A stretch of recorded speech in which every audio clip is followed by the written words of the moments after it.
थोडं बेसन घालायचं. एकदाच सर्व बेसन घातलं तर मग गुठळ्या होतात, त्याच्यामुळे थोडं थोडं घालायचं.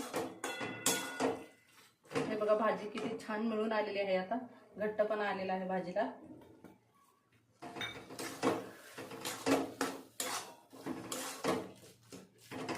यातच आता आपण तीळ घालणार आहोत.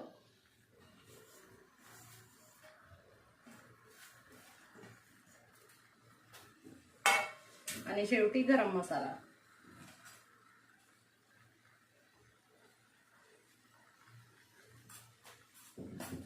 आणि आता परतून घेऊया छान.